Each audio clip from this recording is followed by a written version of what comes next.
What do you mean Lolo's not here? Oh, hey, welcome everyone. It's your old buddy Mark coming at you, filling in for Lolo, who is in LA, auditioning for the role of Rum Tum Tugger in the California version of Cats. Yeah, let's see how he's doing. We got Lolo out there. Whoa! What's going on, y'all? Tell us all about your audition for Cats. Well, it went good, but they Rum Tum Tugger. They didn't like when I sprayed the stage. What's going on, Mark? Good to see you, brother. It's good to see you too, man. It looks like you are enjoying the sunshine in La La Land. No, you are. He is not enjoying the sunshine. I've been inside a ballroom since 7 a.m. Well, I just came outside. know what that's like. This is my first time outside, and it's cold for LA. It's like 60 something. Everybody's wearing parkas. That is core. That is actually quite cold for this time of year. I always remember LA as being 80 degrees and sunny. It doesn't look very sunny today where you are. It was a gorgeous fall day here in Brooklyn. It's super sunny. I'm just in downtown LA, so everything's all covered by buildings right now. There's like the crypto arena right there. This is some other arena. The Lakers were playing last night right here. The Rock and Roll Hall of Fame induction ceremony is right down the street. Tomorrow, you are in the thick of it. We're in the thick of it. And I went out to play pool the other night with West Coast Mike, hip hip, as we know him. And then I was like, yo, I'm just going to run down the street to the store. And they're like, that's Skid Row. Maybe don't go to that store. And I was like, I'm from Brooklyn, son. No. I did it. You don't go to LA Skid Row because it's very, very different. It's like literally like they're paying rent to live on the street. Yeah, man. But look, Mark, we are veterans now, man. I walked around Manhattan, Bushwick, Brooklyn, all that stuff. And then we've been to London. I walked around dirty Leeds at night. I walked around York. Yeah, we got Skid Row. It's all right. It's all right. It's all good. Well, I guess I forgot to toast y'all because it is happy hour. And I got nothing. I spent half my week in a dentist chair getting a root canal done. So I finally get to have a beer. Yo, speaking of time, it's 4 p.m. over here, 7 p.m. in New York, and Anders is saying new time. Well, yes, just for this week because England switched their time back, and we don't do it. We don't do it until Sunday. So it's 11 p.m. over in the UK. So we may have a few people confused right now, but we'll see. And Jimmy, oh my God, I wish, but I haven't. I've been, like I just said, I've been working since 7 a.m. We're going till about 11 o'clock tonight. So I think I'm in overtime already right now, but shit, I still got like 6 more hours. You've been putting in time since Tuesday. Yeah. Right? Yeah. I flew out Tuesday and then put in a whole day of work. Do you mind if I just do something a little special right now? What's that? I would like to wish your second daughter a very happy first birthday. Happy first birthday to the littlest Lolo in the house. I miss you, baby. You shouldn't be watching this show. But I'll be home on Sunday. We'll have some cupcakes. Your wife sent me a wonderful birthday picture where she looked like she dove headfirst into a cake. So she stole her sister's chocolate breakfast, whatever, and I walked in the room, and that's the face she was looking at me like, she had chocolate everywhere. I think that was her first taste of chocolate too. Really? Yeah, she likes it. That's incredible because she's got a lifetime of really amazing shit to enjoy chocolate wise. But speaking of shit, here we are. It is day 32, and Wolverhampton still doesn't have a manager. Is that just not the biggest joke of the Premier League? I mean, Villa can fire their manager and turn around and pull Unai Emery out their ass in less than 48 hours. Yeah, man.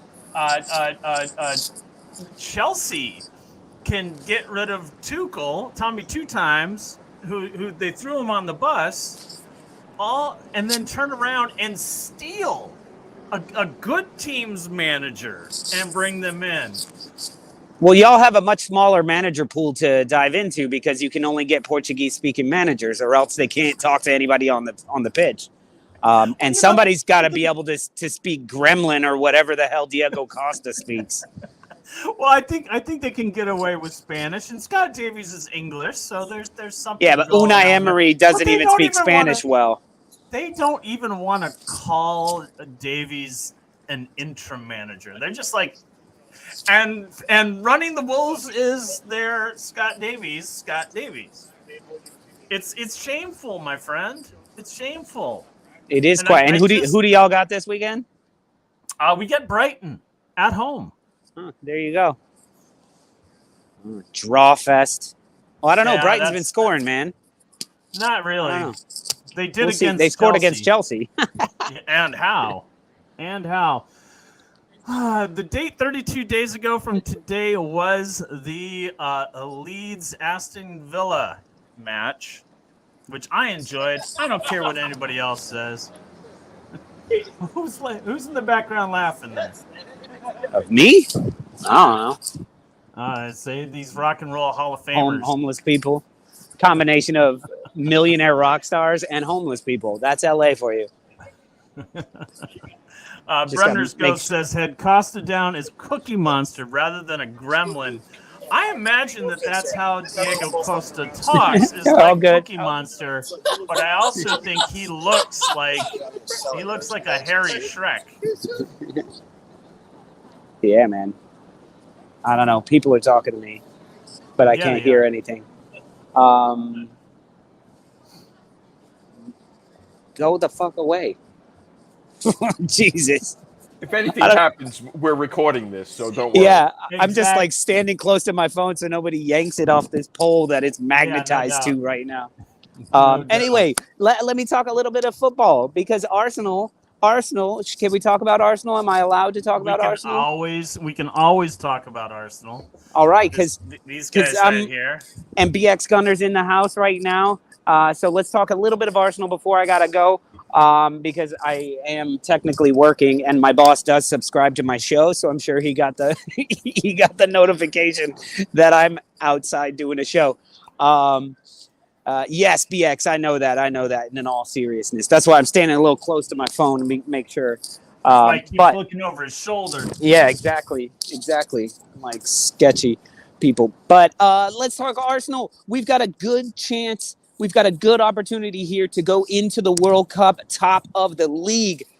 But we have a big ask this weekend at home to Chelsea, at Chelsea's home at the Bridge. But listen, I think it's a good time to play Chelsea right now. They're a little upside down, they don't know what's going on with them. Najee's too scared to get on the show to talk to me about his club. He didn't mention Brighton at all. I think he just said it's all Graham Potter's fault. Whatever. His words, if I remember from the text thread, was, "We deserve to get our butts beat. We had no business fielding that team." And I'm just like, you guys are so broken. Who else are you gonna field? Yeah, you know? I mean, no, and now we got Aubameyang talking shit. Like, bring it on, motherfucker! Like, let's go.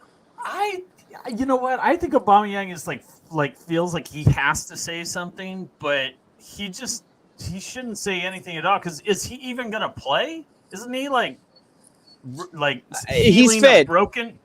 But a broken jaw, or he is fit enough, I suppose, because he was talking about like no hard feelings or anything, but I'm ready to go and I'm a blue now. And it's like, all right, fucking go for it. Let's give you some sitters to miss.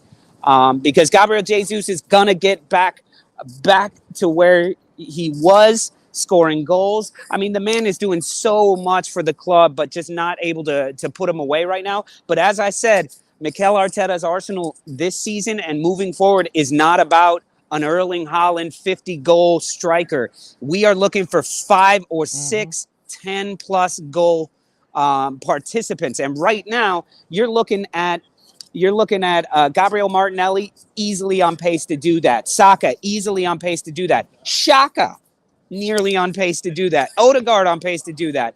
And we're saying Gabriel Jesus hasn't done shit. It's 11 matches, 12 matches we played. He's got 10 goal involvements. He's got 5 goals, 5 assists. I've been hearing that, and I'm really happy for Arsenal and for the Arsenal fan base that Saka's injury is not that bad. Yeah, that he's gonna play. It's not that bad. But you guys got a lot to look forward to. You're getting Z back. You're getting soon you're gonna get Emile Smith-Rowe back. He'll definitely be back after. Listen, after Reece Nelson came in and slotted right in, and that's something that we were very, very concerned with. Can he? We know he can play, but can he play the type of ball that we are starting to play? And he slotted right in. And I don't know if you watched the Europa League match, but on the goal that we scored, we only scored 1 goal, but on the goal was an Odegaard style pass that shocked every defender because the ball shouldn't have gone there. But who was it? Tierney? No, Ben White was making that run around, and he sent the ball this way between two defenders, perfectly weighted, and it caused havoc, and that's where the goal came. Tierney eventually got it. But Reece Nelson, look, that's a good, solid backup right now to Saka, who clearly is playing Arteta ball. But also, we got Mo El Neni back. We got Mohamed El Neni back. And he is some cover for Thomas Partey, which moves Sambi Lokonga. The problem with Sambi Lokonga is he isn't a Partey backup. He doesn't play the same style. He does play more similar to what we're having Xhaka do. So what we saw in the midweek match was Mo El Neni in that Partey role and Sambi Lokonga in the Xhaka role, and that worked a lot better. Those two are not 100% replacements for those players. However, it does give me a little bit of comfort that if something were to happen to Partey, we do have El Neni back, who I think is a good substitute there. What are your thoughts on the injury to Tomiyasu? I didn't hear. He did get injured. That. He did get injured in the Europa match, and will not play at least for the next couple. He might even be out for Wolves. But you have not heard. You must. Are you locked in a ballroom in Los Angeles, California, for the last 5 years? Yeah, basically. You're probably so busy tomorrow or Sunday. Let's think about Tomiyasu though. Tomiyasu right now is playing left back. He's a right back. He's a right-sided center back. So he can't get in on the right side right now because Ben White's there. So the left side, he's keeping Tierney on the bench. Tierney as a backup to Tomiyasu, that is a luxury. And both of them are technically backups to Zinchenko. That's what I was going to say. I thought Tomiyasu was a backup to Zinchenko, who might be coming back for you in the Chelsea match. Yeah, so if Zinchenko is back fit, that means we have cover on the left and the right. I think it's not the worst thing in the world. He was playing out of position, and I think it was brilliant move to play him there for Liverpool. I don't know. The past few matches, it hasn't really worked for me, where Tierney could have done just as good of a job, if not better. But we needed his size, and we needed something to throw Klopp off and to throw Salah off. But for the rest of the match, I mean, Tierney is fucking brilliant. Like, Tierney, no. You know he's one of my favorite Arsenal players. Yet, if Zinchenko is healthy, Zinchenko is in that role. Yeah. Look, we've done all this without Zinchenko. It's fucking... He was there for the first, 3 matches or so. And we've been basically without him and covering just fine. When he comes in, that elevates our squad. I mean, I hope Zinchenko is fit for Chelsea. But if he's not, look, that's Tierney on the left and Ben White on the right. Saliba, the Rolls Royce, sitting right next to the caddy that is Gabriel. That caddy's got some miles on it. I didn't say it was a new caddy. All right. So I know your time is short. So what is your prediction for Chelsea Arsenal? For Chelsea Arsenal, I'm going 2-1 Arsenal. I think it's going to be fairly low scoring for a while. And we may even give up the first goal, but I think we come out on top by 1. Could be 1-0, but I kind of feel like there's going to be a little bit more scoring than that. We're going to go up. We're going to go at them so hard. I feel like Aubameyang won't get a goal, but something will happen and a goal can go in. We've been leaking goals. We've been better on the road, but we have been leaking goals. Is this match? I haven't really looked. Is this match at the Etihad? Stamford Bridge. It is at the Bridge. It's not at the Etihad. That's Man City. I'm sorry, I get it confused. You know me. You want to bring in? We got a couple of fresh-shaved Leeds fans who would probably love to say hello to you. Wait, what? So, you heard fresh-shaved Leeds fans. Fresh-shaved, and look at these clean skulls. John, can we bring in? We bring him in. Look at that shave. Look at that. This guy's completely shaved. Happy Friday. Hey, what up, boys? Go. Hey, Lolo, happy birthday to the little one. Can't believe it's a year already. Is this the skinhead edition? Yeah, for real. What's going on? Oh, Jesus. I have the most hair out of the lot of us? That is terrible. That doesn't say much. You're just kidding yourself. How are we? Well, what's up, boys? How are you guys feeling? You know, a week into Jesse Marsh's second tenure, I would say, his new lease on life after beating Liverpool. You guys feeling good about the weekend? Should be, yeah, but it's Leeds. Yeah. But absolutely, yeah, it's Leeds. I'm positive we're going to win. Yeah, let's just say that, yeah. You guys got Bournemouth, right? Yeah, at home. So. Yeah, that's a tough take, but you guys a tough are at ask. home. I'm just hoping we're full of confidence. And the thing about Leeds is we can break teams down that come at us, but the teams that sit back, that's where we're losing the points. And we just need to put the chances we get away. Bandy. So what's up, Bandy? Pincushion, Macronomical. Yep, Saul. BX. Oh, Saul. Man. Saul's in there. Nice.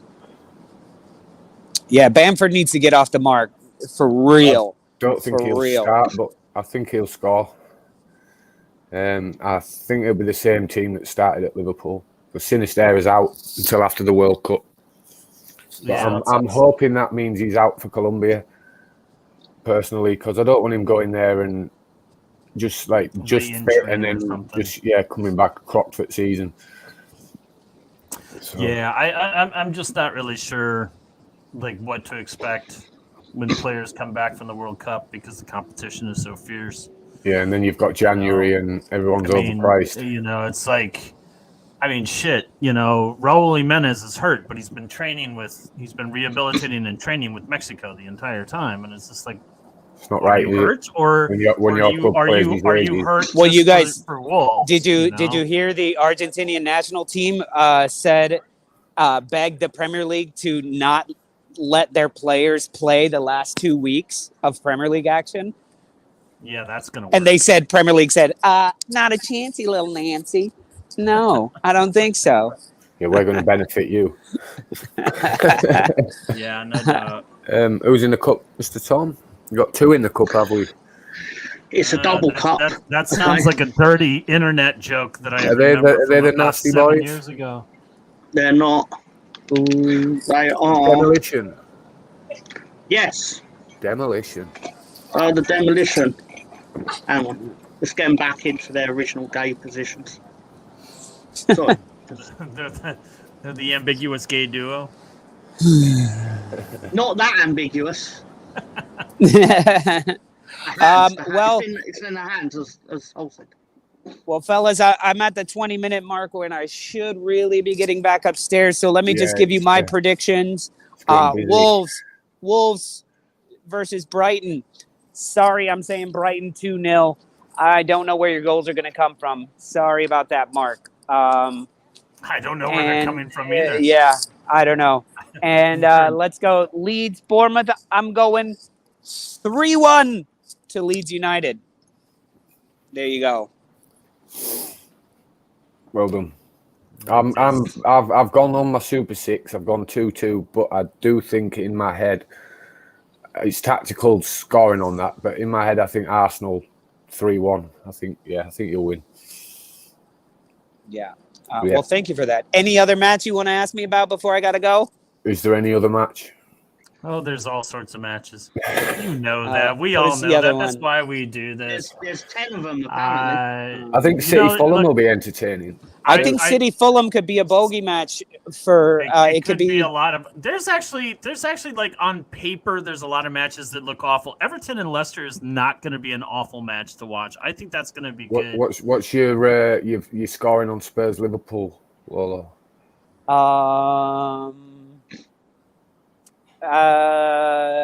Fuck, that's tough. 2-2. 2-2. Desmond 2-2.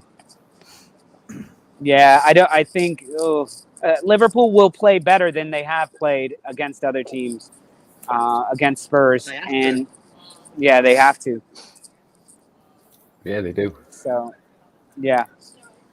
They played a foot off the gas Napoli the other night, so that was weird. Yeah, it's funny. All right, guys. Well, much love to you guys. Thank y'all for manning the ship and holding it down. I'll be listening in my headphones and maybe in the comments section. But have a great show. Much love to you guys, Director John. Peace from LA, y'all. Take it easy, mate. Well, that was Lolo de la Stoop coming at you all the way from Los Angeles, California, where he has been working like a dog for the last 4 days. Is that 3 hours from you? Is it? It's 8 hours from us. Is it? I think it's like 3 or 4. Yeah, depending on 3. Ben AZ could probably tell us a little bit better, but I do think it's. I think it's 3. I think it's 8 from us. You're 5 from us now, aren't you? It's 3. It's 3. Yeah, 3. I always thought and maybe they changed it because back when I was a kid, Mountain Time kind of was a weird thing, where it kind of merged with Pacific Time until like the winter. What are your 3 time zones? Eastern, Pacific, and is it Central? Did you break into Lolo's little stash there or something? Oh no. Okay. Oh God, no. What's the one? No, but it's Pacific, Mountain, Central, and Eastern. So there's 4 time zones across the U.S.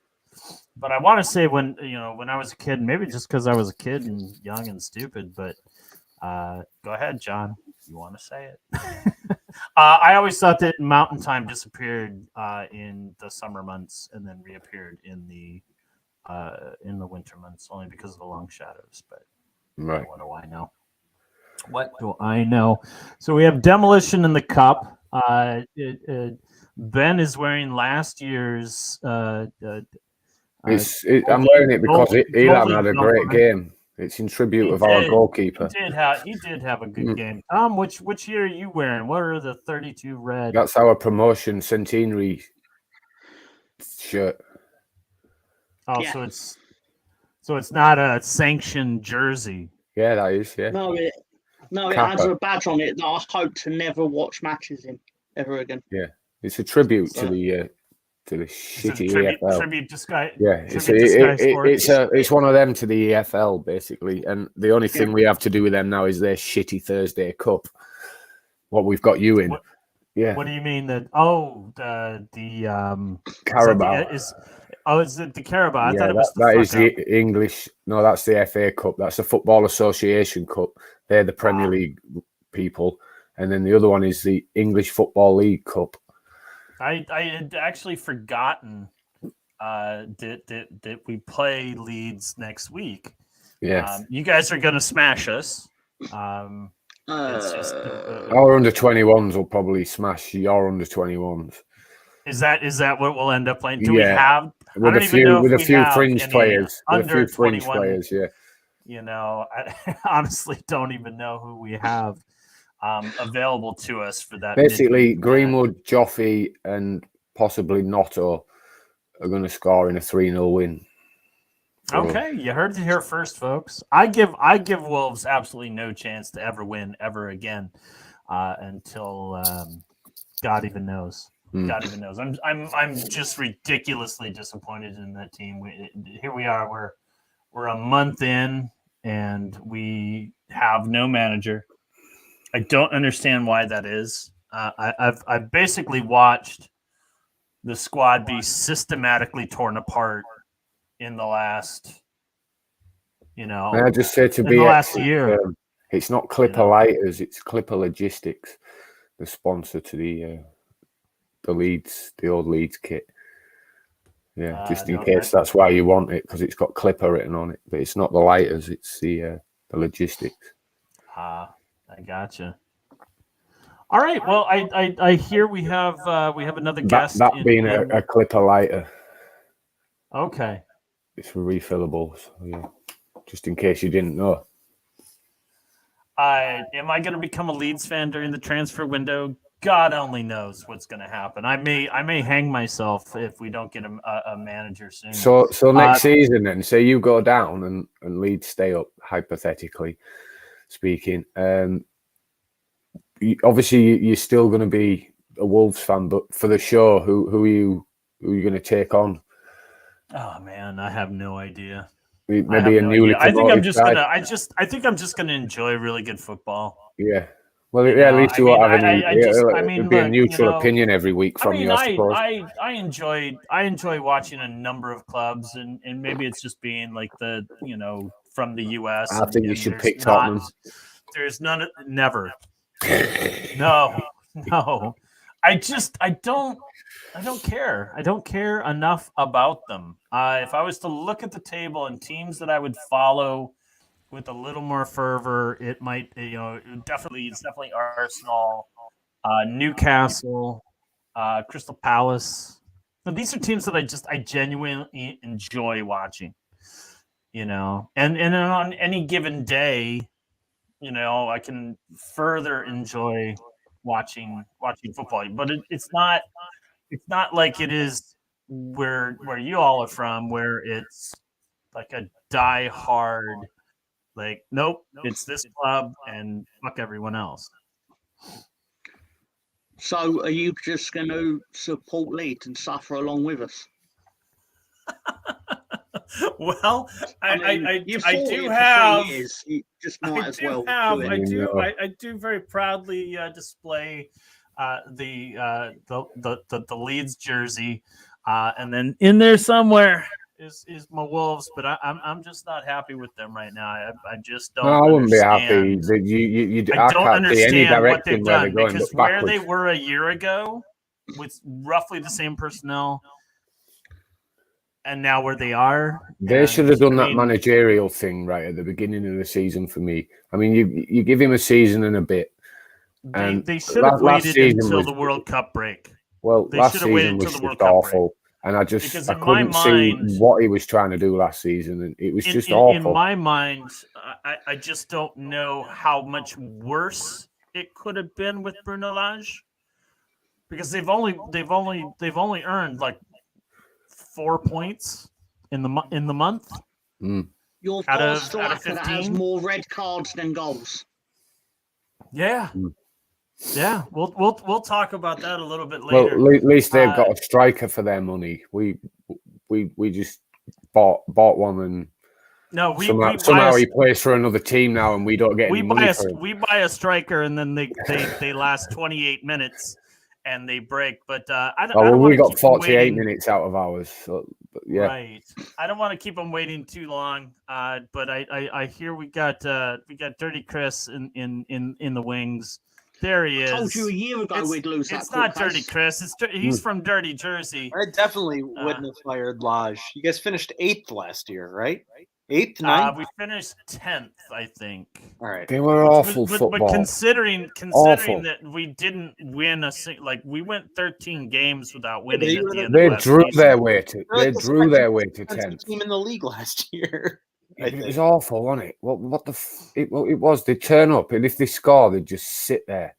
Hey man, It's supposed to be an entertainment business. an It's certainly entertainment not business first and been foremost. entertaining. It's not been more entertaining to be football. 10th than 19th. So He'd have got hung playing that football at Leeds. Yeah, Hung. but I think they could have gone. I you guys think they should have could have used more of that waited. football last year. No. I think they could have Yeah, waited to you let guys Lodge were go if they were going to terrible do last that. No. They could have waited till the World Cup break.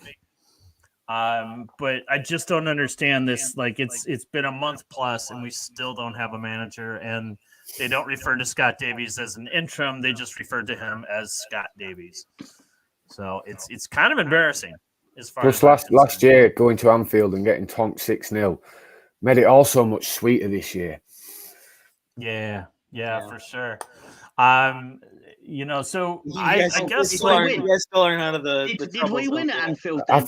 think we did. Did we win, Chris, or what happened? Did we win at Anfield? Can't remember. Melier had his first good game in about 12 months. That's right. Ooh. You know what? It's kind of true because everyone, including you guys, were kind of slagging him. We're slagging him in the first half when he let the solid I goal wasn't. in. Was I not the guy that stuck up for him?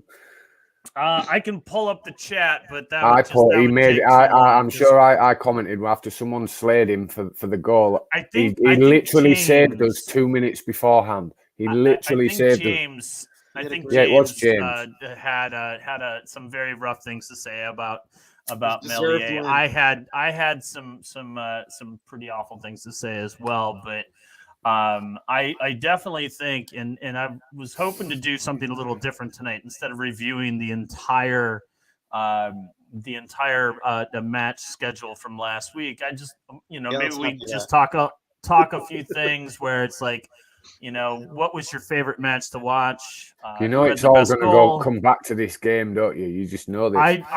You know what? It was truly the match of the week. Was Leeds and Liverpool. Match of the week. Without a doubt. Interesting, Mark. Without a doubt. Mark, I can tell you something genuinely interesting. My brother worked security at Brentford last week, so he actually got to watch a Wolves match. I'm sorry. Yeah. If you write to him, he will tell you all about it. But I'll tell you what, those were. I mean, the 2 goals scored were very good quality. The goals were great. They're both in my goal of the week chats, to be honest. Yeah, both good goals.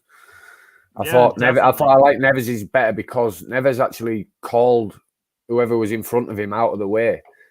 Because he obviously could see where he was. I don't even think he called him out of the way as much as he said, "Get the fuck out of my way." Yeah, you know what I mean. I was trying to be PC for the Stoop. He's like dancing, like oh shit, Yeah. And I did love that.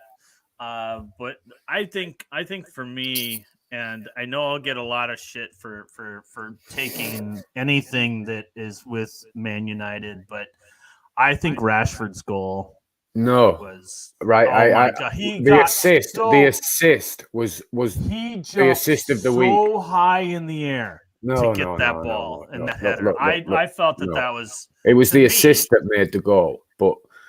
Oh, but he got air on that, man. He was like Jordan flying through, and he comes in with the header. He's much better this year than last year. I thought Almiron's was a good goal. I liked Almiron's goal. Thomas Partey's good goal. Somerville's was a good goal. The way he just toe poked it so quick. Goal was incredible. And then, the best goal for me this week. The best goal for me was De Bruyne. About that goal was what's it? Nanto? How do you say his name? Notto. Notto.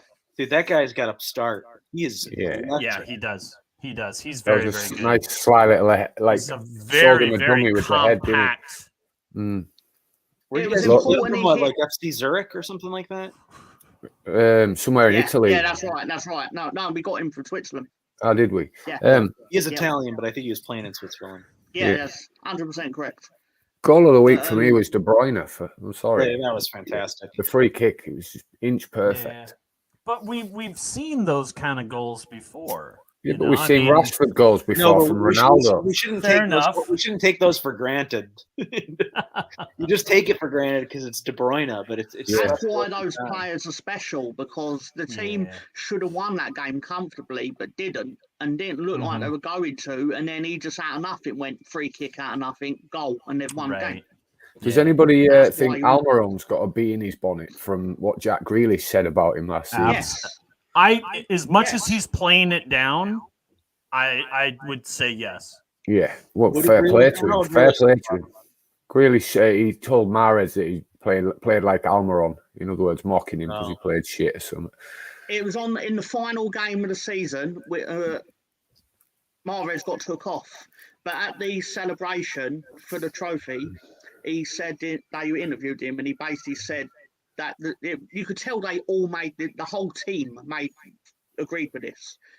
Based on how they reacted, but essentially basically said you were playing like Almiron, and that's why you got took off on the Jack final Grealish game. has 1 goal and 0 assists from 14 total competitions, so he can go suck a fatty.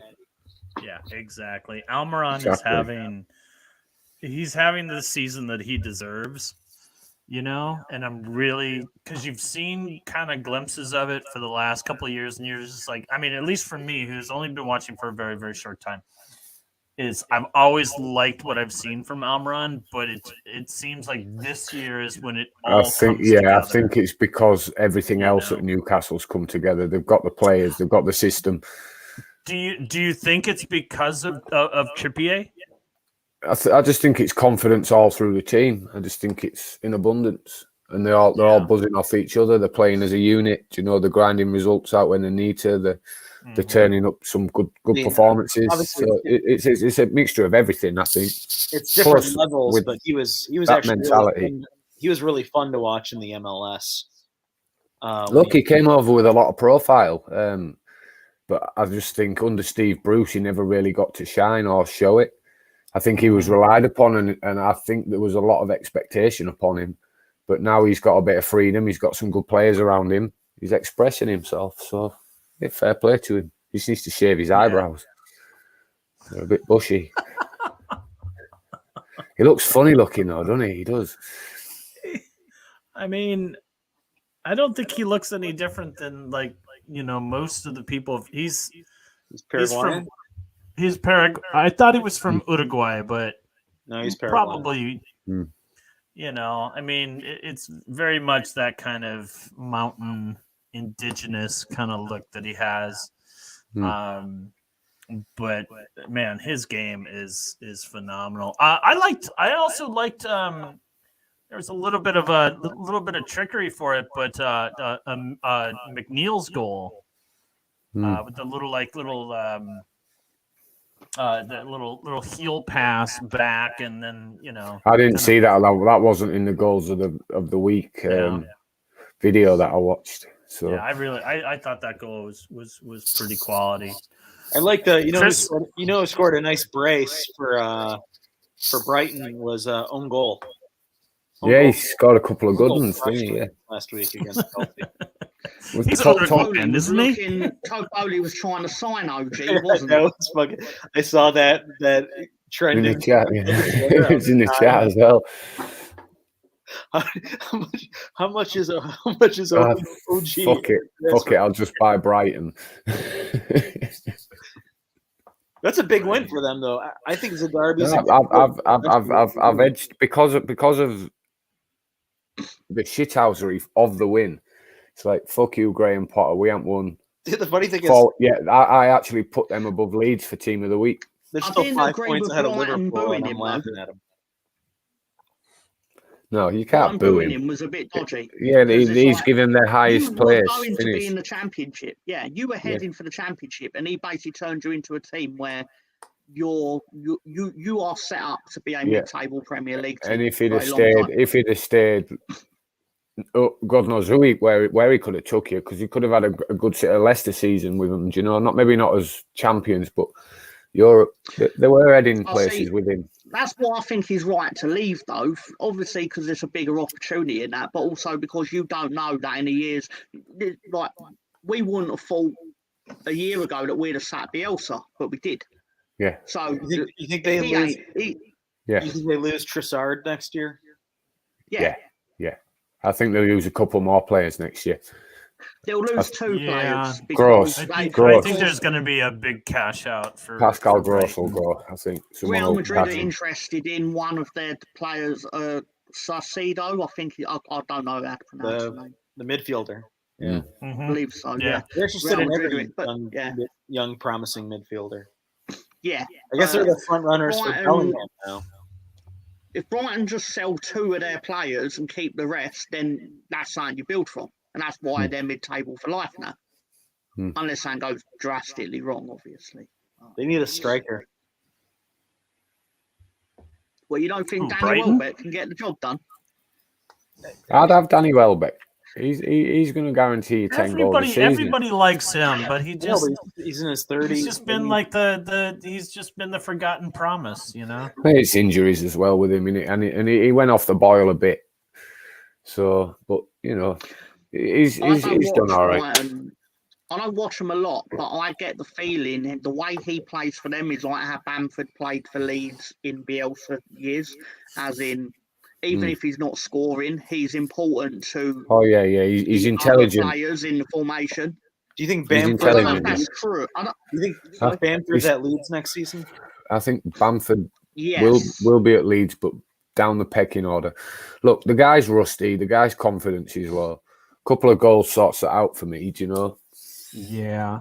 I think like the match against Liverpool pretty much illustrates what I was saying about Bamford is that he's fit. He's just in terrible form.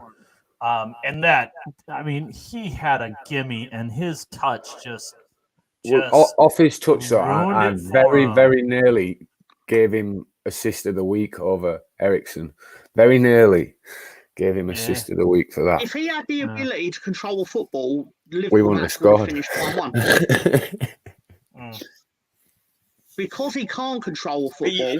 Mark's talking It about when he fell was on the straight right to some side of of the it. box, and it just kind of Yeah, it just gets away from him. He takes that touch and For me, though, it's scrambled eggs on the For floor. me, it was the Leeds four fans players. forget that shit when you It win. was the four players that let that slow pass through to Bamford. Because let's face it, that was a hit. It was a hit and hope, like So I threaded do ball. have one thing I'd like to say about Leeds. I think it's important because I think it's gone unsaid quite a bit. Is that Tyler Adams missing from the Fulham game to pivotal, coming yeah. into the Liverpool game was massive, and probably showed a lot of why we conceded 3 goals against Fulham. Do you think they should have let Aronson and Robertson box for a little bit? Remember they had that little scuffle?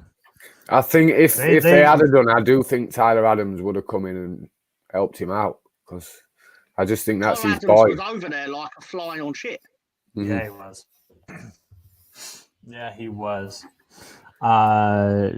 Yeah. So where do we want to go next? I we talk about who is the best goal scorer, who had the best save of the week. There's a few contenders for me. I do actually believe Pickford, Willian, that was a good one. Edison from Tillemans. But I'm not going to give De Gea. I can't give it to De Gea. It was good though. Yeah. The one from Declan Rice was outstanding. To be fair, to I him. just think that I'm going to give it Edison though because it was the power of the volley and it was under the bar and the strength of his hand just to tip it over for me. I'm going to give it to Melier because I'm biased.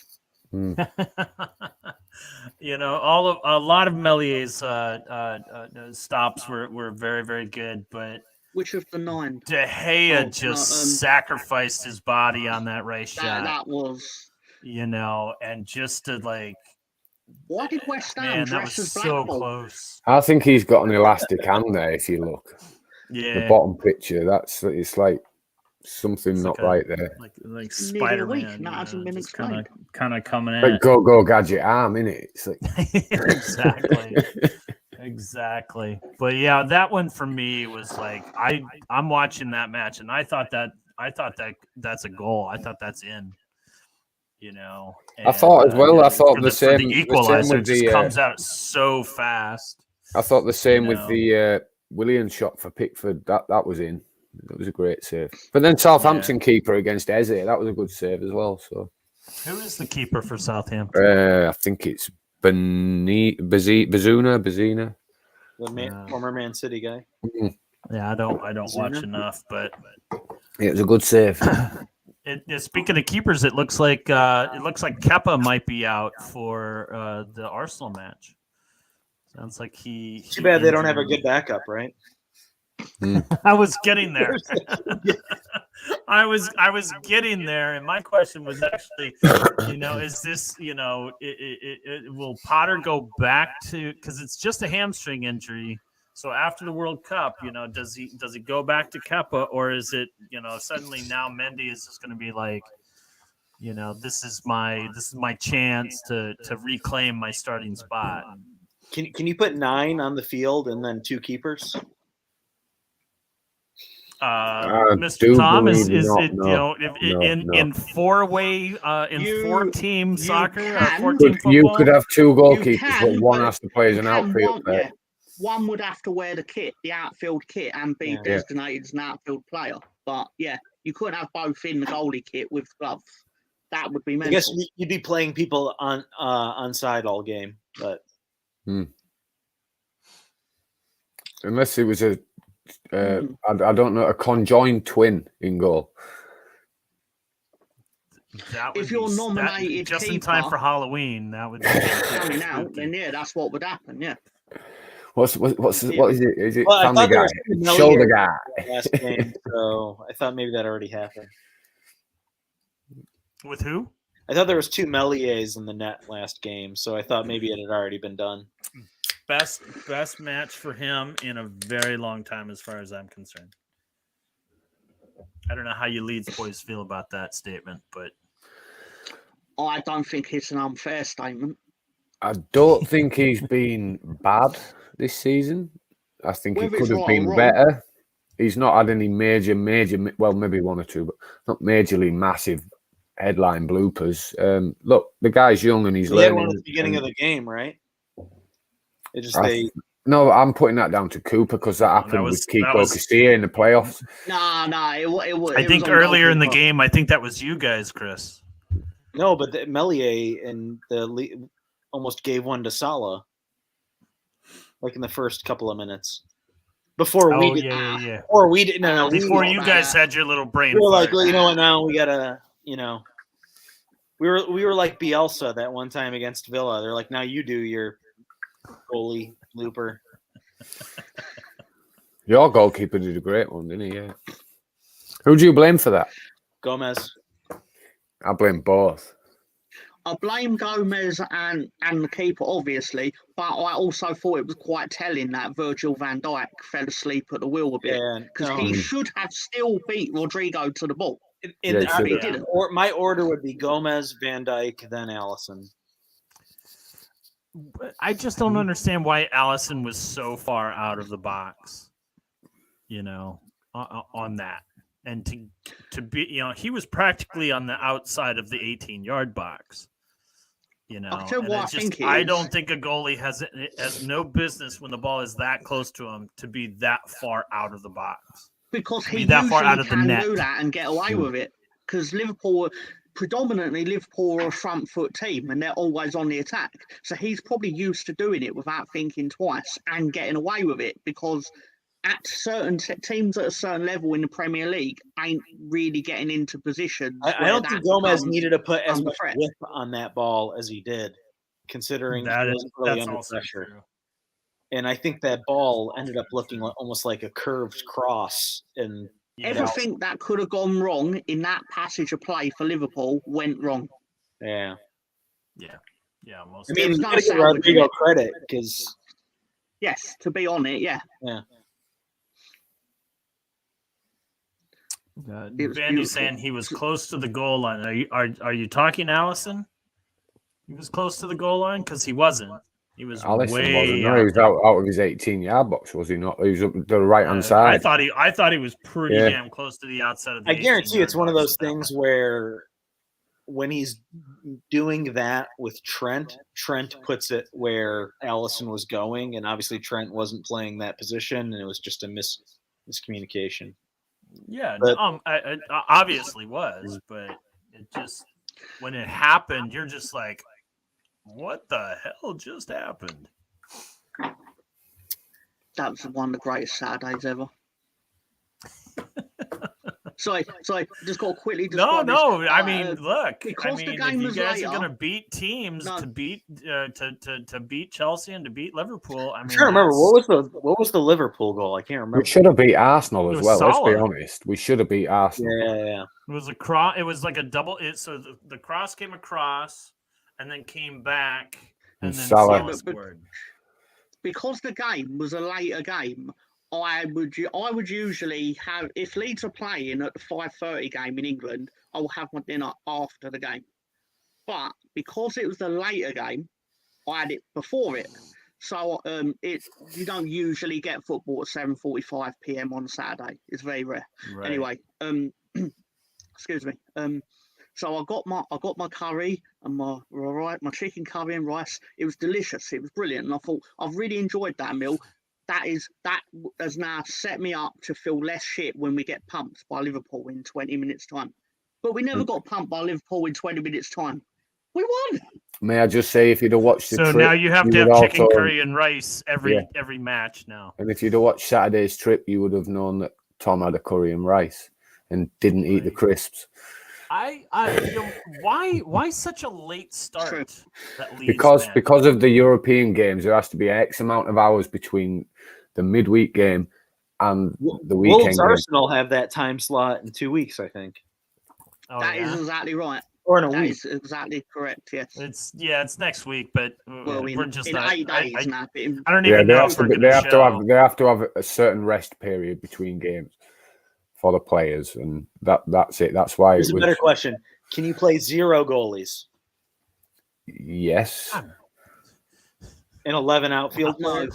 I think you should ask. Technically, I think a goalkeeper would have to still wear the jersey, but you could put him as a sweeper, and but he's going to use his hands, isn't he? It'd be like NHL. I'm telling you, Pink Cushion, chicken curry's delicious. I had the Peshwari naan as well. It's a bit coconutty. And you dip it into this. Oh, beautiful. And I was just like, this tastes like victory. What was the name of the restaurant? restaurant? Showed me what.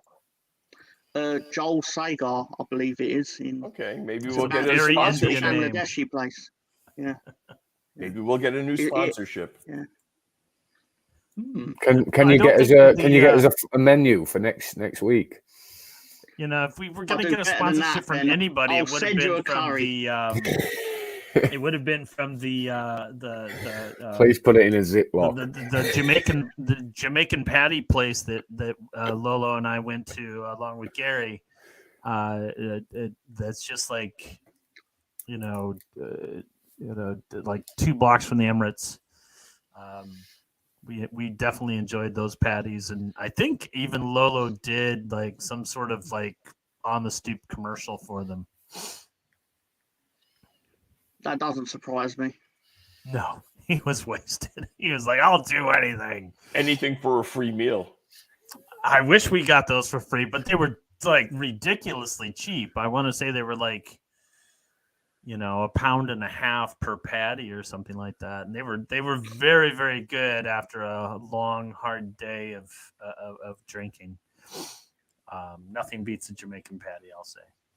It's certainly better than a big old can of Wolverhampton. Jamaican patty's tasty. Mm-hmm. When does I should know this as a fan of the sport. Is the World Cup start on like the 18th? They started it the day before, didn't they? Yeah, they moved it forward, yeah. They geniusly realised that they had arranged it so they weren't the opening match. And then they were like, wait a minute. We should be the opening match. This Sunday is the 20th of November. It does start on the Sunday. Right. Why are they starting on us? So I think on the 18th for happy hour, in 2 weeks we'll do the World Cup preview. To be fair, Chris, this is like the least excited I've been about a World Cup. I'm just not like. Are we doing a watch along for USA England? I don't know if we're gonna do a watch along, but that would actually be more of a question for Lolo. Yeah. I do know. Lolo's in the comments now. Lolo, are we doing a watch along? I keep getting I emails do know about that in Are we doing that this year? The neighborhood bar around the Stoop wants us to do live shoots from the bar for World Cup. So we'll probably be doing that at some point. And I'm sure we'll have something going on for that match. Yeah, we'll see.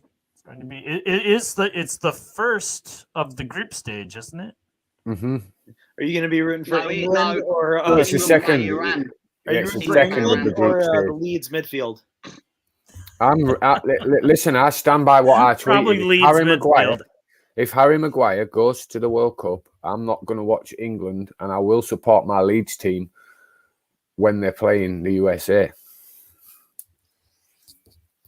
I do remember I'm that not you have said that he you said deserves that to you go. were Yeah. not going to watch. You weren't going to watch England if Harry Maguire, if he plays. If he picks it, I don't even understand why he's even on the squad, because exactly, he's been on the bench for most of the season. The England team is one big boys club. It's a boys club. It always has been. Isn't he generally good at the national level, though? It's because it's slow, but he fucked up last game, didn't he? He gave a penalty away. He's shit. Honestly, I really do believe that I'm a better defender. Well, you most certainly look better. Thank you. Thank you. And you, sir, and you. Bremer's Ghost says odds of Harry Maguire kicking a Qatari cop. I don't think. I think he's learned his lessons from Greece, but you never know. And Nick Nack says we all know Harry Maguire won't just go to the World Cup. He'll be in the team. Sure. But I think there are other defenders. I think there are other defenders that are more deserving. There's League Two defenders more deserving. To at least they're playing every make week. That squad, because I don't. And Lolo, you're right there. Lolo says, to be fair, Slabhead was good against West Ham, and he was impressive against West Ham. But obviously, he's very well rested. But he did have a dynamite game against West Ham. So what you're telling me, Robbie, is I have to go wait for him outside his house and whack him in the knee with a sledgehammer. I can't believe take it easy there, Tanya Harding. I can't believe Tamori never gets called. No, I won't be doing it for my benefit. I'll doing it for the country's. Right. All right, folks. We are approaching that hour mark. And I think it's time for our little bio break, our little smoke break, our little refresh our beer drink. Smoking a pancake. Sorry, Mark. Sorry, Mark. Can I pose a trivia question that people may or may not want to answer during the break? Sure. Who are the 12 players, that have represented both Arsenal and Chelsea in the Premier League era? Enjoy your piss. Oh, geez, I don't even know if I can do that. And while you're mulling that over, we have a fan favorite, or a Leeds fan favorite video. I think you'll remember this one from just about a year ago. Maybe was it 2 years ago? I'm not really sure anymore. It's these shows, they march on, and who knows how long we've been doing this. Aubameyang. Well, that's one. Why didn't he make a new video about last week's game? That's another one. That is a question for the man, the myth, the legend that is Lolo de la Stoop. Anyway, I need a bio break, so let's roll that video, folks. Pincushion. What's going on, football fans? It's your boy Lolo. I want to kick a big shout out to my Stoop crew, most of which is Leeds United fans. And I just want to say, you guys really impressed me over the weekend with your win over Man City. So much so that I decided to immortalize that victory into a poem. So I'm going to say it for y'all right now. I hope you enjoy it. If you do, share it. If you don't, share it anyway. It was a warm day in April, around 8 in the morning. All Leeds was anxious since their maroon kits were worn. They traveled not far, only an hour by train, to the home of the champs they hoped to contain. Manchester City was an unstoppable force, but the lads from Yorkshire had no fear, of course. Pundits all claimed there's no way in hell that these upstart boys would ever do well against Pep and his squad of world-class players. That championship team better start saying their prayers. Well, the match started well, both teams wanting to win it, when Paddy slotted in Dallas at the 42nd minute. A goal, an unbelievable sight. Leeds beating City? Nah, something didn't feel right. So 4 minutes later, Captain Coops clears the ball, but down goes Jesus. Now VAR gets the call. Go check the screen, go check the screen. This is the most dangerous tackle ever seen. Studs up hit the knee of the Man City man, so the card became red for the Leeds Capitan. Down to 10 men with mere minutes left in the half, Bielsa subs Bam Bam for some help in the back. The next 45 would be hell to defend, with shot after shot. Would the barrage ever end? Frustration from Pep and fear in his eyes, till the 72nd minute when they equalized. 1-1, all level. Still a fine result, but to Bielsa's 10 men, it was a nasty insult. We're better, we're Leeds, we fight till the end. You may be the kings, but our knees will not bend. We've come into your home, your Etihad Palace, but you bastards forgot that we've got Stuart Dallas. 90 minutes plus 1, City happy to draw, then Gianni picked a pass that left us in awe. No way, Stuart's flying at pace. There's not a chance that he wins this race. He's being closed down by Fernandinho and Stones, but the young man from Cookstown has ice in his bones. He nutmegs the keeper. The ball's on this lad. 10 men against the champs, gotta say, not too bad. The whistle was blown, the 3 points were taken, and every Leeds fan was screaming and shaking. Bielsa was humble, gave all the credit to the guys, even though his budget is 2% of Pep's size. It was Paddy and Raph, Helder and Ty. Coops was tweeting from the lockers, one hell of a guy. It was Johnny, Pascal, Diego, and Luke. Melly has been brilliant, for sure, not a fluke. With Shax and Cork flying in for relief, and of course Calvin Phillips, the commander-in-chief. The man of the match was Dallas for sure, and the pride was for Leeds, from here to Yorkshire. So if you claim the badge and you only bleed white, march on together, and from the Stoop, good night. Thank y'all for listening to that. I hope you enjoy it. And don't forget, you can become a part of the Stoop crew for just a little bit of money every month to show us that you love what we're doing. Peace from Brooklyn, y'all.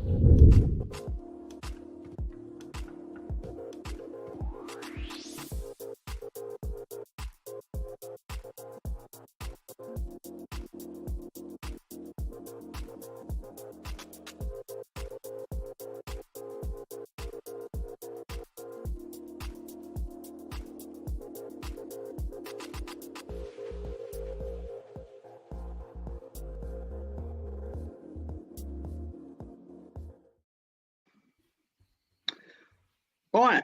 All right. Well, it seems that we froze on that one. Did we? I'm not really sure what happened there, but we are back. Right. What? You heard the whole poem? Yeah. Yeah, it was great. It froze for me. I heard the whole thing. It was fine. That's really weird. I've just been reading people try and guess the answer to my break teaser. I'm on the chat and in the show. Yeah, I was about to say, is that because it matched what you wrote in the chat? Are we ready for the answers? Do you mind if I read Go and see what everybody's getting there. Giroud, Yang. That's you, right? Yeah. Had a couple correct at the top. There's a couple that are missing. And, yeah, fairly obscure depending on your point of view, but not incorrect. So I would not have gotten a single one of these except for Aubameyang. Okay. Oh, Willian. That's a good one. Oh, Willian. That is a good one. That was said. That was actually, I believe, the first answer given with respect to Robbie. Yeah. I believe Nick Knack said that. Right, so we're going. Right, the answers are Willian, Fabregas, David Luiz, Oh, yeah. Nicholas Anelka, Ashley Cole, Yossi Benayoun, Petr Cech, Giroud, Pierre-Emerick Aubameyang, Diarra, and Emmanuel Petit. Benayoun was on Liverpool too, right? Yeah, but he played for Arsenal and Chelsea as well.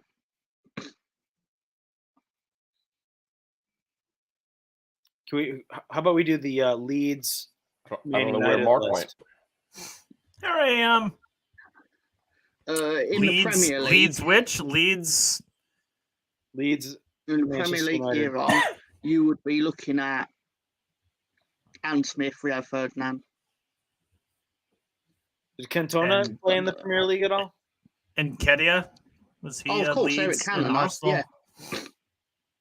Yeah. And I always Arsenal and what year Leeds did he have become the more Premier than... League again? 93? 92? I don't even like. What year did it become the Premier League? The first Premier League season is 1992, 1993.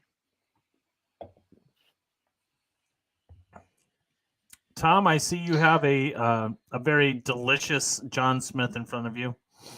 A beer that I fell in love with in England, and I wish I could find it here. Oh, see, sorry, Mark, we'll address that.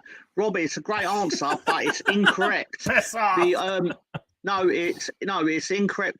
I thought it was that as well, but we signed David Rocastle in July of 1992, so he technically never played a Premier League match for Arsenal. But he did eventually play for Chelsea. So, sorry, Mark, you're right. It was delicious. I'm just trying to. Is that an extra smooth and original? What's the? Is there a difference? I had no idea. Extra smooth. That's a great ABV, 3.6. You could just drink those all day. He does. You can. Yeah. Huh? No. I've one a week. I made special exceptions during the specific week that our American friends were within the country. Right. I wish I could only drink one beer a week. It'd probably be good for my health. I only really started drinking only because of the happy hour aesthetic. To be honest, mostly drinking wine, as Tony Shipwreck will point out, as he refers to me as Wine Barrel, because of an unfortunate evening where I drank far too many bottles. I think I drank 2 bottles of wine that night. Just the one evening? We have a bunch of Samuels. One evening. Just the one? Just the one. Tom, you were exposing or espousing your displeasure in a certain Jean-Kevin Augustine. I read something briefly, but I'm not really sure what's happening. There's some sort of like litigation. Basically, the situation, in the shortest way I can tell it, while still explaining what actually happened, is in January of 2020, we signed a loan to buy agreement with Red Bull Leipzig for Jean-Kevin Augustine. The agreement was that if we got promoted to the Premier League, it would trigger the permanent contracts, and we would owe them, it's any number between 18 and 21 million. Obviously, COVID hit. Right. But he basically was not match fit, got injured during COVID. Basically, Bielsa had no use for him. He played 48 minutes of football for Leeds United, had 3 shots on goal, no goals, obviously. And by the time we got promoted, it fell outside of the loan contract. So Leeds tried to basically say, well, we never got promoted by the end of the loan, even though that only occurred because of COVID. So obviously Red Bull Leipzig were like, what are you talking about? This is bollocks. Give us our 20 million sort of thing. And Leeds were like, no, I think we'll hold on to that. So they took us court. That was they're right. They are right. Well, that was the same thing that remember the Messi release clause? Remember, he's supposed to be a free transfer for 1 month, like the month of June every year. He was a free transfer, but it was like because COVID pushed the end of the season into July. That month after the end of the season, like he interpreted it as, all right, it's the month after the season. I can leave Barcelona for free. Can I just input into this, right? In any other job, is a £21 million fuck up not a sackable offence? So Victor Otta, in my eyes, deserves to roll for this. It's £21 million it's cost us for nothing. No, I don't think so. Someone's got to go for it. No, you know how many? You have to look at the body of work. In football, you're going to make $20 million, $30 million mistakes, and then occasionally you're going to buy someone for 10 who's worth 50. Yeah, but at least them mistakes play football games. You have to look at the entire body of work. The mistake's not the player. The mistake's gambling that you was going to win the. Are you going to win the court case? We could have humbly accepted him. He was our player and got 10 million for him. Then it's only I mean, I'm kind of in agreement with Nick Mack here when he says that the Premier League signing a $20 million player who doesn't do anything for the team is the norm, and I think that's actually pretty common now. If you had a $50 million player, or in the case of Man City, $100 million player who doesn't produce for you at all in Jack that's Grealish. Not my argument. My argument is when we decided to try and do a cheeky and get away with not paying for it. If we got relegated? If we'd have got relegated, right now, we would still be on the hook for that £20 million, and we ain't got £20 million coming in to cover it. Yeah, it was the gamble, and the gamble was, look, we signed an agreement and we tried to get through some COVID loophole to get out of paying for him because he wasn't the player we thought he was. We should have just took the loss and sold him on. So there, for me, whoever's decision it was to try and... Sorry, Mark, Chris, the other part of this is because we made the decision to take it to court, out of respect for the player being able to attempt to salvage his career, basically, we both, us and Leipzig, agreed to let him go to Nantes in France. Yeah, neither of us claimed that he was our player. I think that was also that if anybody acknowledged that he was their player, then it would have cost them the court case. I think it was more that than giving him a career. Well, but the other alternative was we both keep his registration, and he can't play football for 3 years. Because it would have been 2-3 years by now, so he'd have been sat on his ass. It would have been wrong to not let him go and play football, because he might have actually done well, and then it would be, who actually gets the money for him, or whatever. Actually, that's bollocks. Ignore that.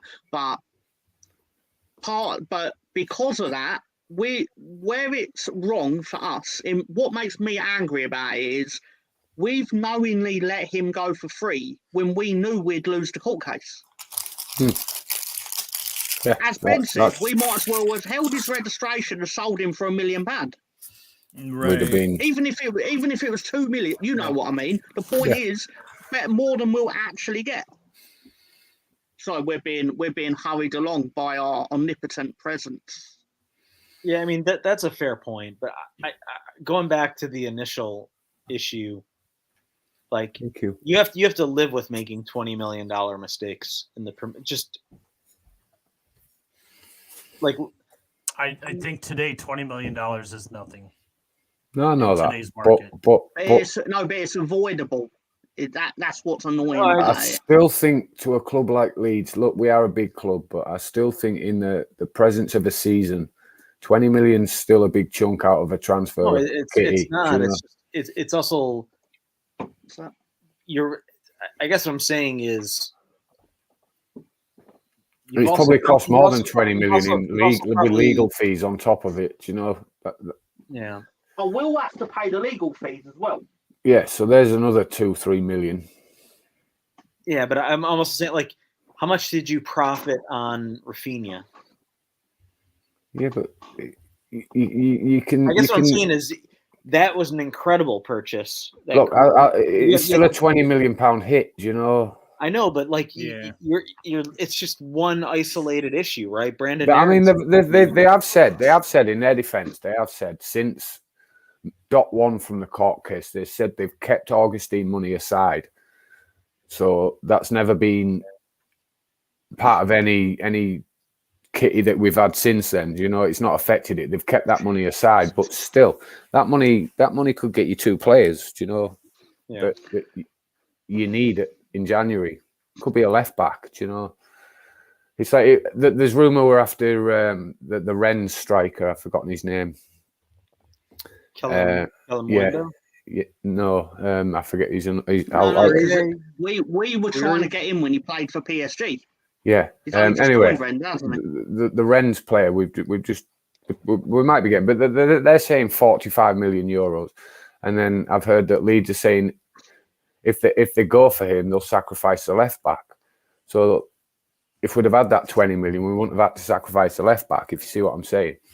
I know, but like you could have also bought the same, like what you paid for Rafinha. You could have also bought a player whose value didn't appreciate, who would have been worth what you paid for. Like, to me, it's you make 100. You know, he's probably any player's a gamble. I understand 50, that 50 players over his time as what do you call it, director of football.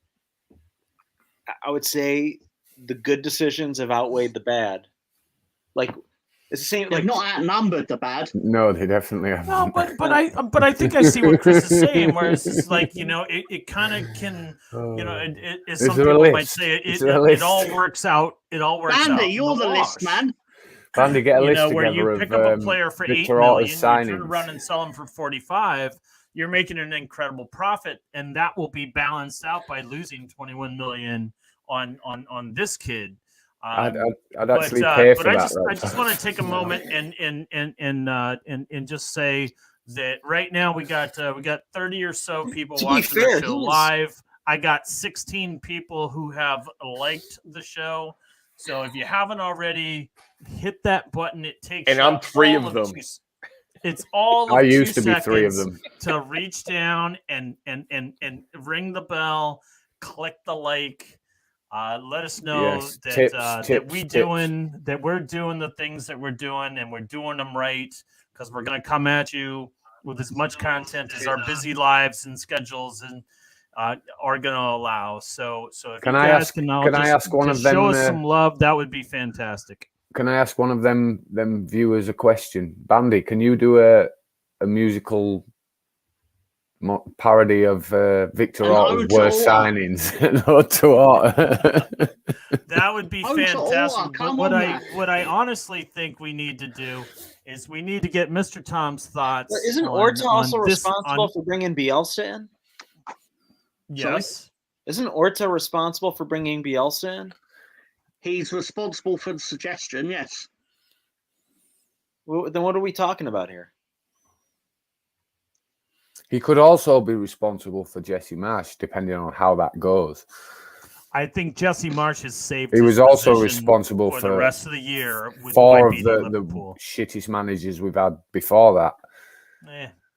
So look, you're going to get it right. You're going to get it wrong, but I'm not. I think I'd like to move on. Look, this might not be Victor Orta. This might be Angus Kinnear that's decided let's go to court. Do you know, it might be out of his. I might be wrong, but I just think somebody deserves a. I think they're very much a brain trust. The trio, like they're very. Anyway, sorry, Mark. Please continue. No. I think we're getting to the portion of our show where we need to see a very triumphant Mr. Tom and Cyril talk about betting in the dark. Betting in the dark with Mr. Tom. Come on, love, place your bets. Hello, everyone. Cyril's back. He's back from his trip to the hospital where they did nothing to him. But anyway, so it's all right. I've got wood glue, all right? It's an easy fix. It's just one I haven't done for 2 weeks. I had studying to do for this. Right, so basically I think this has got 1-1 written all over it for the simple reason that the last 2 times they played at Everton, it also finished 1-1. So there you go. I think Madison and Mopay are good for being a combination of this, and you can get yourself near 60 English pounds. I think I think Leicester is very close to what I have because this. I put a small bet on this, but it was just very, very simply for both teams to score, and it seems like you and I are in line here. I don't necessarily know if it's going to finish a draw. I actually, if you put a gun to my head, I would take Everton at home. I think Leicester. That's why I went with a draw, because people can go either way on it. Either of them could steal it, so I think neither will be happy in the end. 2 underperforming teams. Should be a good game. I think these are teams that have underperformed, but I also kind of see them Leicester coming into their own. Leicester, Leicester, you don't know what you're going to get. Leicester has not beaten anybody, but they are getting the points that they should now. And Everton always continues to surprise me. Well, Leicester's these players. Look, say what you will again about Fat Frank, but his players are playing for him at Everton. They're buying into it. I think he made a good right. The only nice thing I'm going to say about Fat Frank is that he basically made an astute purchase in the summer when he went with Connor Cody and Tarkowski as centre-back pairing. Very shrewd. It's not going to win you trophies, but it's going to get you enough points that you're going to stay in the Premier League. Right. Because they're the sort of players you want in shit situations. Yeah, leaders. I see. Yes. We finally have Mo Master chiming in. Mr. Tom, if you could slap the cuffs on him and pull him a little tight so he can't get to the keyboard, that'd be much appreciated. I'm looking at the table. So Leicester has 21 goals, which would be like 6th highest in the league. And then but how many have they given up? Yeah, no, they've given up a lot. Everton's only given up 12, which is probably 3rd or 4th best in the league. So, it's the defensive pairing. I'm telling you, that's it.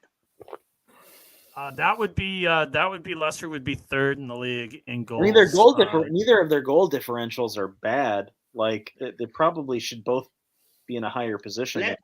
Leicester's goals though have been skewed by 2 matches when they battered Brentford and Nottingham Forest. Other than that, they've been distinctly average, to be fair to them. Yeah, agreed. That's 8 goals in 2 games. Wolves for that matter. I mean, Leicester scored 4 on the Wolves. Oh, so 12 of their goals came in 3 of their matches. Yeah. I'm surprised Mo Master's actually speaking, considering he supports a team that conceded a goal to Celtic. So. All right. Didn't Madrid lose? Did Madrid draw or lose last weekend? I'm trying to remember. 1-1 draw. Yeah. Did you see PK is retiring this weekend? Yeah, I've seen a little video on YouTube. Apparently, he's foregoing 30 million in wages. He should have done it about 18 months ago. But yeah. I've been reading in the betting lines that bet on him this weekend to score as a rousing tribute. To his they career. Might get a penalty. He'll let him shoot it. Of course they will. Goalkeeper will probably stand to the side of the post as well. because football's weird like that. Yeah, totally. All right, Mr. Tom, what's next? I didn't say you lost 5-1. I said you're letting a goal. The 1 in 5-1.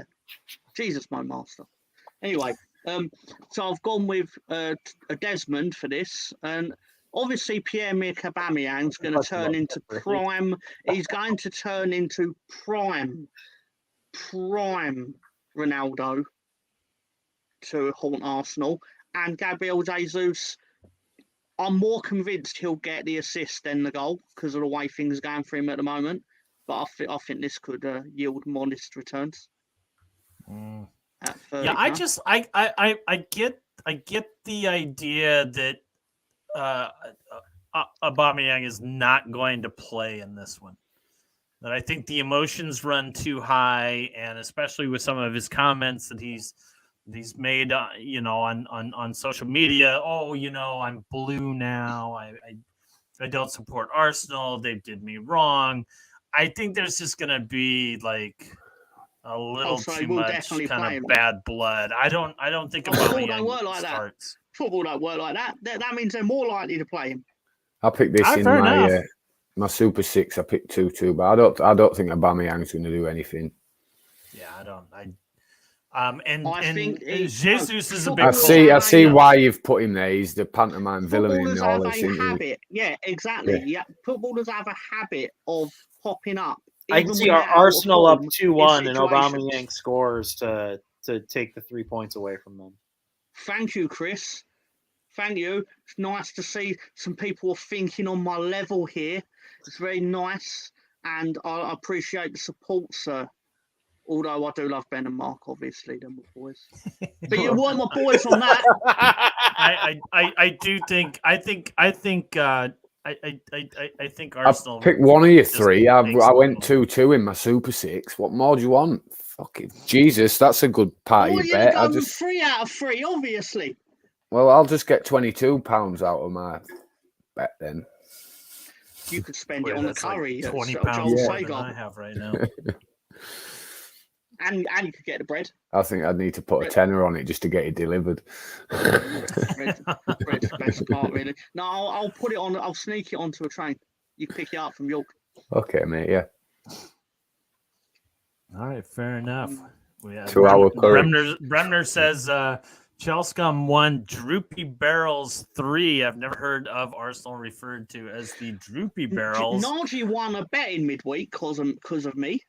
Oh, so you have actually got proof of life. I also won, but that's only because I misread what you wrote, because you were like Man United draw, and I took that as Man United and draw, or the double chance.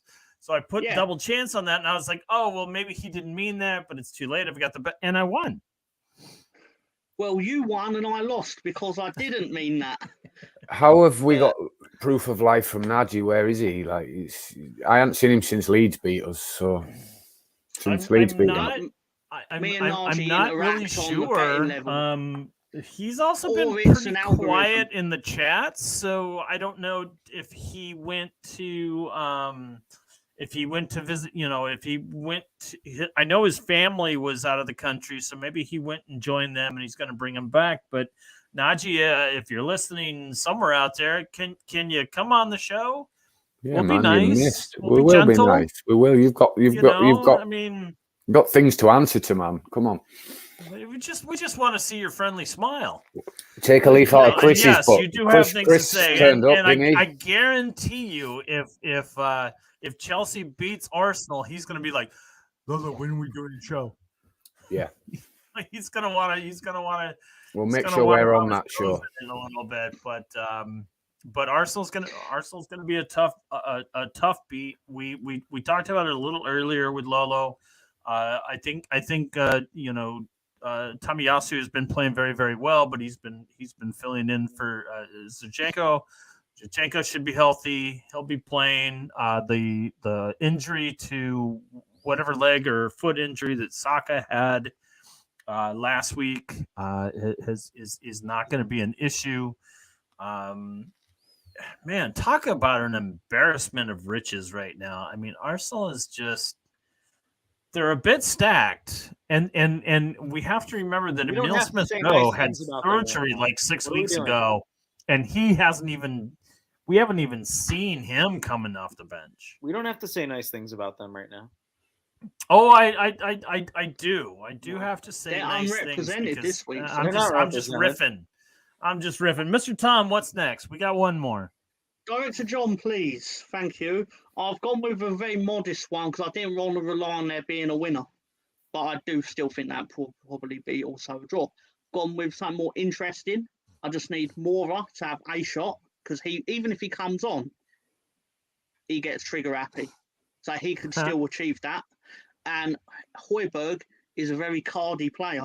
And I don't think that game's going to have a lot of goals in it because I think the pressure that both teams are under is going to create a bit of needle. Did they call him Cardi P? That's a good one. That is a good one. I like that. I'm probably gonna go with Liverpool on this one because it's looking just like the injury bug has hit Spurs, and I'm trying to figure it all out. What the hell happened to Son where he had to have his eye socket reconstructed?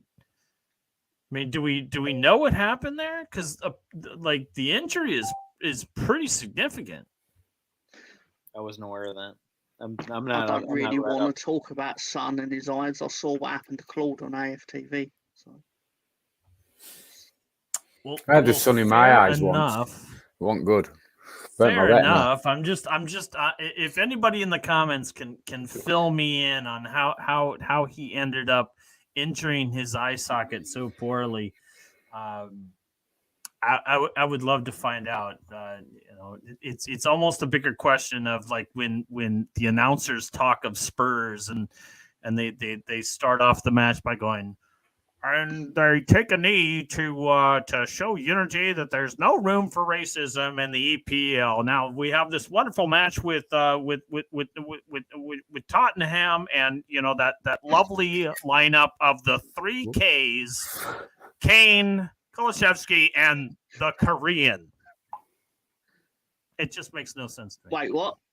They call him. Wait, where was that? They refer to Son as the third of the 3 Ks, which has a whole different meaning in the States. And then proceed to refer to him as not just they don't say and Son is part of the team. No, he's relegated to the Korean. He's just his identity is stripped away, and he's just known as. Where does this happen? Is this on your TV? Absolutely. Where do you think? Do you think I'm just making this up as I go along? I thought you might have been making an off-color joke, which would have been no. This is actually I have seen this. I have seen this on. I have seen this on TV. I've heard the announcers do this. Mo Master wants to know: are we going to talk relegation Prem BS when the World Cup starts, Mark? No, we're just going to give you as much World Cup content as we possibly can. For Mo Master, we're going to only talk about the teams that we think will not make it to the group stage. We're only going to talk about the teams that Mo Master deems worthwhile. But again, Tom, if you could just secure his hands a little tighter and move the keyboard just a little farther away from him. I don't know what's up with him this week. I think it's because Lolo gave him a bit of a telling off last week. Oh, did he? I didn't realize that it was a telling off, but I definitely understand that. I know that was a good one. He went off. I know that Mo Master is not a big fan of me because for some reason he thinks I hate him, but I really don't care one way or the other. But we're just here to talk football, man. We're just here to talk football, and I'm sorry we don't talk La Liga enough. I've been watching the Champions League, so that's a start. It's not. It's a technically good league, obviously. I hope everybody tunes into after this show. It's the Mo Master and Chris on La Stoop show that we were talking about last week. That's going to premiere tonight after this show. Yeah, Very, very cool. I had a name for it. What is the name for it, Chris? En el Porche. En el Porche. Love it. En el Porche con Master y Chris. That's the extent of my. That's the extent of my Spanish. I don't hate anyone, Mark. I don't think you hate anyone either. He hates anyone outside the top six. I just remember like one time you were on the After Hours show and you were like, "Why do you hate me, Mark? I feel you do not like me." And Chris, did you see the Champions League midweek? I didn't see yes, shit. Nick Knack. Did anybody see the Munich handball? What wasn't given, and then there was a very similar one in the Madrid Celtic game that was given. And I didn't watch this week. I did watch quite a bit last week. Yeah, there was a blatant handball for Munich. Well, I think it was Mane. Like I don't know who. I don't know. We don't say anything bad about Mane. Right? But I was impressed with Madrid against Celtic. I don't know who Spurs played, but Sporting Lisbon. I don't think Harry Kane was on offsides. You know, some dubious decisions. Job there. Oh, I like the Champions League offside like system. Draws like a wall, and then if you're penetrating, it's like a matrix wall. Yeah. Right. Whereas we've just got two stupid lines that don't line up. I know they're trying to say that the backwards header makes it Harry Kane's onside, but as soon as he scored that goal, I just immediately was like, "This ain't gonna stand," because he was obviously in front of the defender. Once it came off the defender, I thought it was free. No. But there is like somebody explained it to me, and it's like there is like some sort of rule that if there has to be an intention, which I think is like one of the things that kind of fucks up handball. If I back pass it, you can't be offside. But if the ball just flicks off me, you are offside. Right. No, I understand that now, but that just doesn't make sense. Because that's just yet another thing that is not consistently called, for handballs, and it's just like the rules in general, they're not consistently called. I'd also say again last week another match that I really enjoyed that I watched was Atletico, because there was that the penalty that they miss, and then like 2 subsequent shots on goal came off the post. That was pretty and that was like in the 95th, 96th minute or something like that. They didn't make it through, right? Was Madrid the only? No, I don't think they did. No, Atletico Madrid are out completely. Finished 4th. Yeah. Out. Shall we move on to the gone? You're finished. Should we move on to the upcoming fixture starting tomorrow? What do you say? All right, we're starting off with Leeds and Bournemouth. Bournemouth playing pretty well since they sacked their manager. Did they hire someone? Unlike the Wolves, who haven't. No, I think they've still got Gary O'Neill. Gary O'Neill. How y'all feeling about this one at home?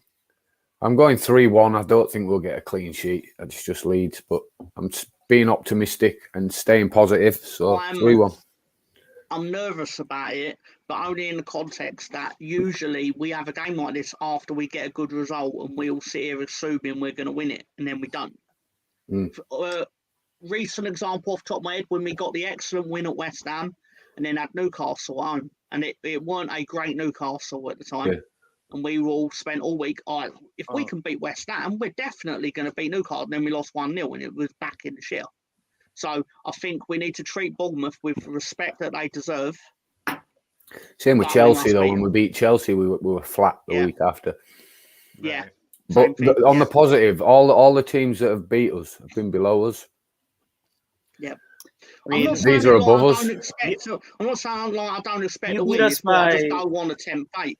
You beat us by 1, and we beat Bournemouth by 9. So clearly, you're going to win by 10. Yeah, Bandy, I don't see an 8-1 I see a draw here because I do think that Bournemouth, outside of even last week, who'd they play last week? They lost what 3-2. They were 2-0 up. Played Spurs. Yeah. 2-0 up played and threw Spurs, it away, man. And they played Spurs pretty well. I think they'll definitely show you a game. Yeah, it'd be a game. I'm not expecting a walk in the park, but but I kind of see a draw. We have here. to beat them. This is a must-win. Let's put it another way. If we beat them, we're going to spend the next 6 weeks after Boxing Day, things become must-wins. I don't think they're must-wins yet. Yeah, but we're playing Man City on Boxing Day and then Newcastle. You have a tough schedule next week, so we need to win this. Because the games you said must wins immediately after Boxing Day, they're probably not wins. What's your score line here? 2-1 Leeds. Chris? 2 touchdowns, Leeds. 14-0. Yeah. Ben. 12-0, sorry. 12. You didn't get the extra points. Yeah. Well, they went for 2 the second time, so they covered it. Right. I'm going 3-1 Leeds. 16-0. I'm gonna stick with the draw, and I think it's gonna be 1-1. I want Chris to be right because I want to win 16-0. But comments. I would love. What is the highest scoring Premier League game in history? 9-0. I've seen some ones up there. 9-1. There's a 9-1 game, I think. Tottenham beat Wigan 9-1. Okay. But the actual highest scoring game is Wigan versus Portsmouth, I believe, or Reading. Sorry, Reading Portsmouth. 6-5 or something like that. 7-4. 4-2 Bandy. Lolo 7-1. 7-1 Bandy. I like that. 7-1 Bandy. 4-2 leads for Lolo. I don't know where 4 goals will come from a very stingy Bournemouth defense. Man City, Fulham. This was a match that Lolo had picked that this could be a letdown for City. I don't see it. I have it both teams. I have it both teams scoring. Yeah, I agree, Mark. Tom, I agree, yeah. Tom, what do you got going on?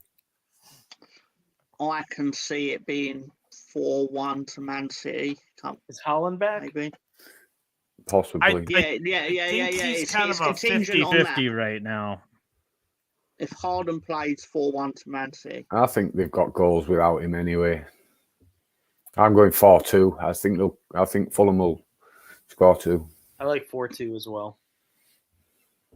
I like Mitro to score. I'm going 3-1 City. I think that while I think that there's a lot to like about Fulham at times, particularly their striker, but I think City is full throttle, and they are looking at this week as the opportunity that maybe they will pass Arsenal, because obviously Arsenal has the tougher task at hand.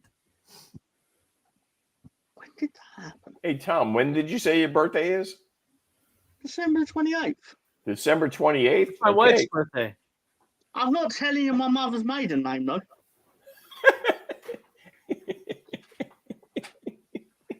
It's just true to that. Don't worry.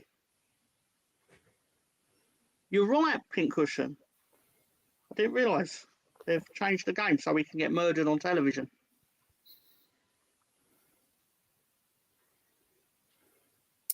We've lost Mark. Right, let's talk while we can.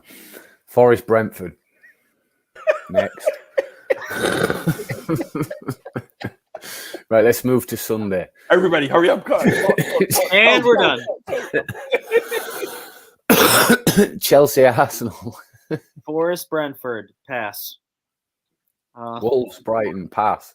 Everton, Leicester, we've done that. Villa, Man United that's next. Is that that's going to be Emery's first game, right? Yeah. So look, I hate to say this, but 3-0 Scum. Scum will win it 1-0 because Villa will obviously Emery's going to make a point of tying them up, but he ain't going to be so successful at it at the first attempt that they're going to shut out Man United. I think it's going to be one of those games where you feel like Villa will have outplayed them and not gotten the goal that they deserve, and then United gets one like something in like the 80th minute, and then everyone's sad. Could be right, yeah. We're talking Brentford. We already we did 5 You games. already covered all of these. Yeah, we're down to Villa United. We had a quick skip through Can you guess what we said? Can you guess what we said about the other games? Yes. I'm gonna guess that you took Brentford. I'm gonna guess that Brighton. Was that a ding for the correct answer? No, we pulled up. We did a Momaster and said pass. Fair enough. Wolves Brighton is a draw. Leicester Everton is both teams scoring, but Everton wins. I'm taking Arsenal. Or you guys are going to take Arsenal over Chelsea or Chelsea scum. So I don't see Chelsea having a chance. They're too hurt. And I say the same thing against Spurs. Villa and United. Unai Emery's Villa can always shock you, and with there's just something that'll just come their way. I know they don't have. I know Luis is still suspended for the red card. United, they could roll along. I have no idea what's going to happen. They have a proper coach now, but it's going to take a little while to. Well, is Emery going to? Is he with them on this match? I think he is. Then let's give Villa the new manager bounce, and Villa beats United. Southampton, Newcastle. I'm thinking a draw here. I think Newcastle's going to go in cocky. And I think they're taking things one game at a time. They're going to get the one thing that might concern me is that Joe Linton is out with the five yellow ban, but I don't think it's enough. I don't think Southampton is all that great. And Newcastle is they're playing very, very, very well. They're a good watch right now. 2-0 win for Newcastle, surely. Yeah, I think Newcastle takes this. And Southampton has lost 4 of 5, so I'm not Hassan Pfeffer? Hassan Hutel. Hassan Hutel can pull the magic, but sorry, got to say this. Sam. How does he have photos of the Southampton management with horses doing things they shouldn't be doing? Because how can you lose 9-0 twice and still be in your job? He's a good coach. They really love him in Southampton. I mean, it's almost like Daesh sort of love. They stopped spending money once he became coach. The previous ownership gave money to Pochettino and Ronald Koeman and all those other previous coaches. They just sell now. Yeah, see, that's just it. I mean, they're basically milking everything they can. They have a lot of good young players, which is it's hard to win when you have a lot of good. That's because they've got the Man City head of development this season. So that's why they took a few players off them, and probably will next year as well. I can't wait to buy them off of them, but. I was going to say the previous ownership gave Pochettino money. Are you sure they didn't just give him Liverpool's money because of the amount of players you sold? It's been a while since we bought one of their players, though. But I like a lot of their young players. But does Livramento even see the pitch anymore?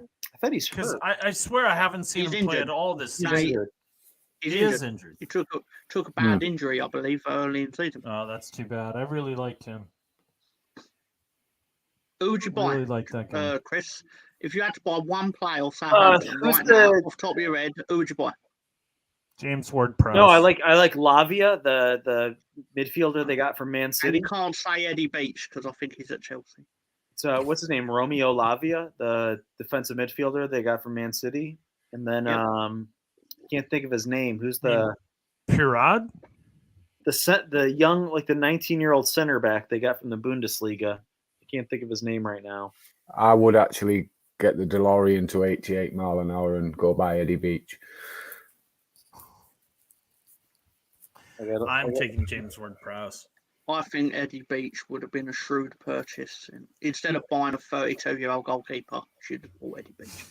Wait, who's I'm sure if the under-18s was televised, he would have made save of the week. Yep.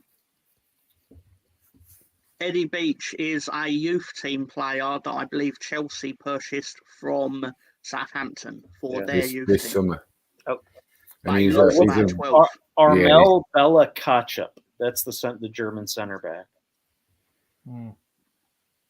Google Eddie Beach while you're there. Eddie Beach. I've got the roster up right now. He's an under 18. I don't even see him on their roster. Oh, I see it now. The defense. He's on the Chelsea roster. Yeah. No, they're doing the Southampton guy. We're Eddie Beach fans. They're not. Can somebody talk to Mo Master about the prediction about the World Cup, and we'll talk about this in 2 weeks.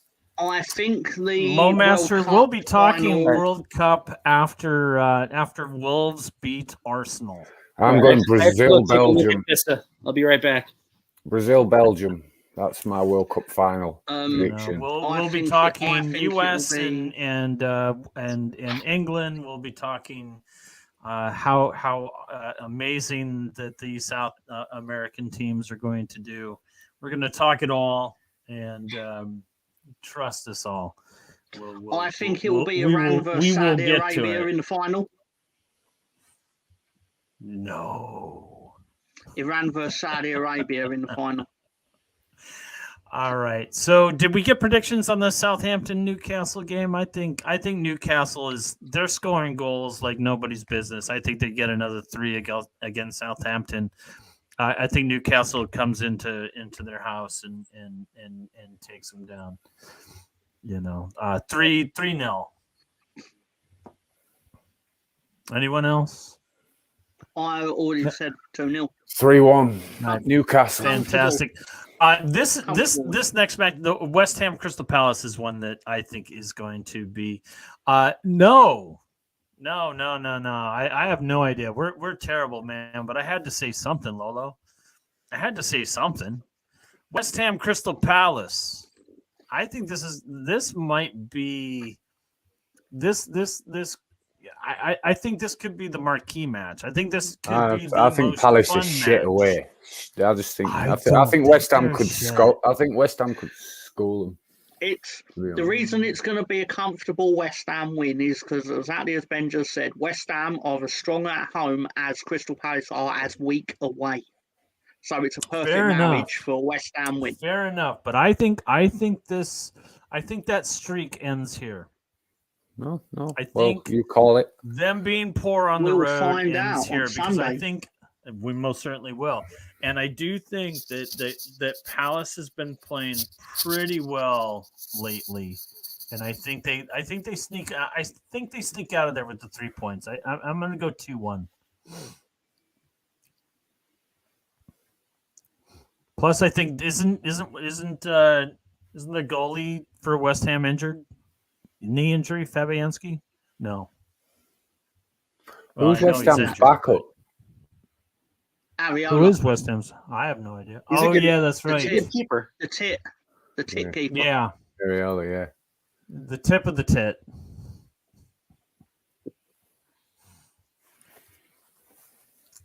Chris, what do you think? West Ham, Crystal Palace.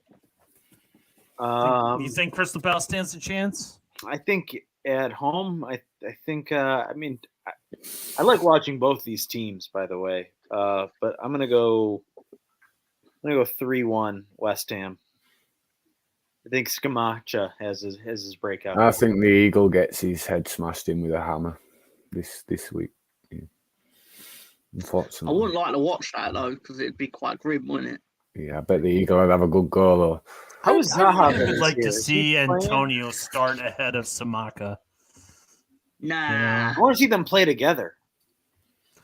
Actually, I was thinking That's that not last PG. week. That's what Browley was saying, that every West Ham fan wants them to play together because they'd probably complement each other. But Moyes is a little. Yeah, I'm not so sure about that. You know, Moyes needs the defensive security that he would lose if he played two up front, I suspect. Fair enough. Otherwise, they would be doing that, I imagine. All right, so so we all give our predictions for West Ham. Everyone seems to think that West Ham is gonna take this. I seem to think that Crystal Palace is gonna take this. Them dirty Spurs versus Liverpool. Chris, you're the Liverpool fan here.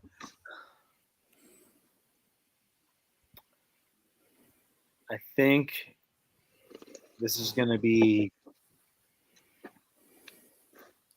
3-2 Liverpool.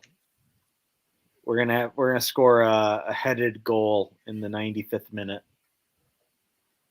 I really hope we win. We're fucked if we don't.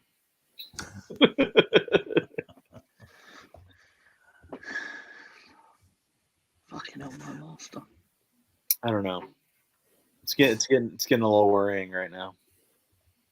Right. Well, a lot of people seem they're kind of throwing their weight towards Spurs.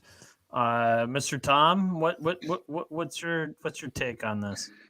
I think, well, as I said in betting on betting in the dark, I think it's going to be a low scoring game because of the pressure of both teams to get a result could cancel each other out. Is Romero back? I personally think after watching how slow Liverpool were last week on the turnover, I think with Tottenham's pace of counter-attack, they're going to suffer. And they've got deadlier strikers than we had, and they won't miss as many chances as we did. I mean, Tottenham's defense without Romero is pretty bad, I think. Yeah, I'm not saying you're not dangerous. That's why I think it could be higher scoring than. I think 2-2 personally. It's a matter of sooner rather than later in terms of Liverpool turning around their form. Like that's just a matter of fact. It depends on if Virgil van Dijk is going to continue retiring during counterattacks. Well, you could be right. Obviously, you know more about your team than me because I only watched them once this year. That was last Saturday. Here's a question. The folks that are nailed on starters for the World Cup, do you think any of them are playing at half speed because they don't want to get hurt the way that Jota, like those folks have been? Yes. Hey, Tom, I think there's an element of that. I completely agree with that statement. Mr. Tom, what happened last week? What happened last week with Liverpool? I believe they didn't get the required result that they would have found optimum, John. I really wish you guys would have been more compliant in our needs, but you do you. I'm sorry, Chris. All right. We did I don't think this one ends up in a draw. I don't think it's going to be 0-0. I think there will be goals to be had. I think right now, especially with Son's injury, I think that Tottenham is in a lot worse shape than Liverpool, and Liverpool has something to show given their last two results in the Premier League. I think these are 3 points for Liverpool, and I think it's 2-1. We did beat maybe Napoli, right? The best team in Europe, or not the best team, but the best performing team in Europe. The best performing team. Yeah, that was that was Napoli's first loss of the season. So I don't know. All right. Hey, that is correct. Harry Kane is number one. Harry Kane is just so fucking good. I'm always worried when we play against Harry Kane. Yeah, but I really think that he needs someone like a Son or Kulishevsky to play off of. Is Kulishevsky right playing? Now he doesn't.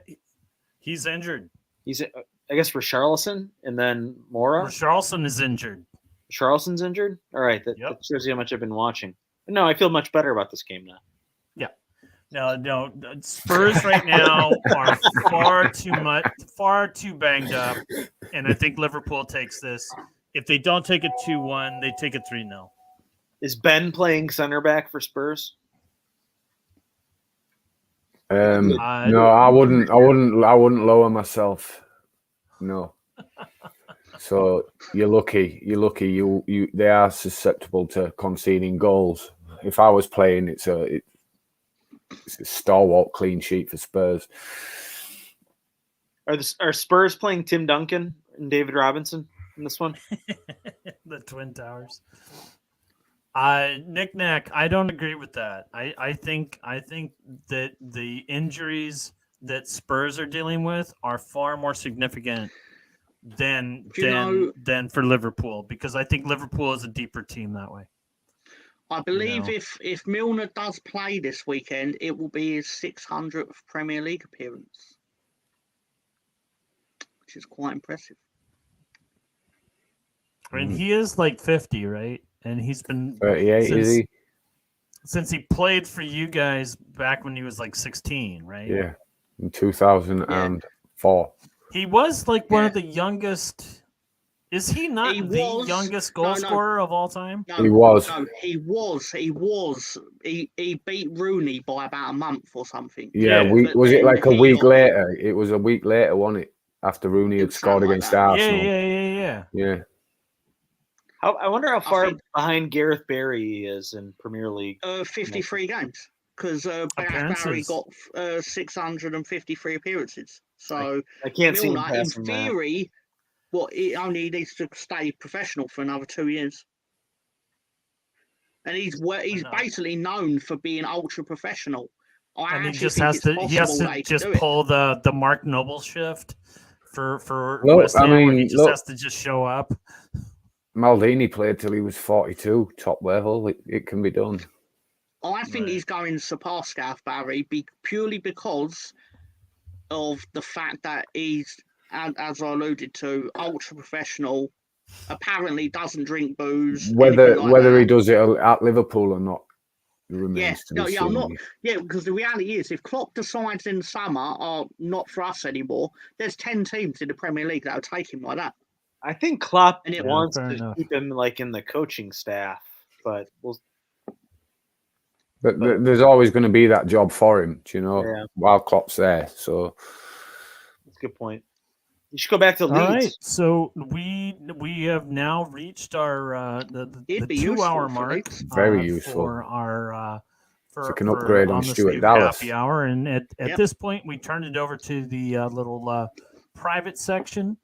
Director John, if you could post whatever that is, there it is in the comments. So if you want to join us backstage, just hit us up on that StreamYard app. This has been fun. Let me tell you. I think he's played every position except center back and goalie. He started out as a striker for us. Yeah, for Leeds, and then I believe he moved to the wing. Yeah, he moved to the wing at Villa. Yeah. And then same for City, Newcastle and Villa, and then and then City moved him in, and then Klopp put him left back everywhere else. Played right back, left back. Yeah, has he played in goal? Has he?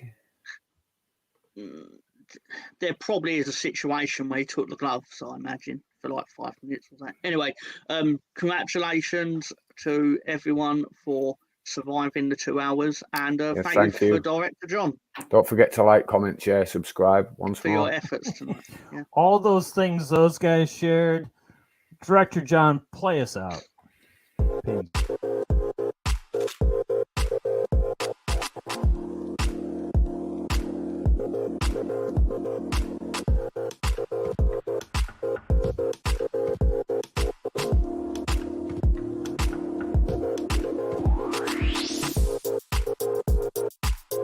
Peace.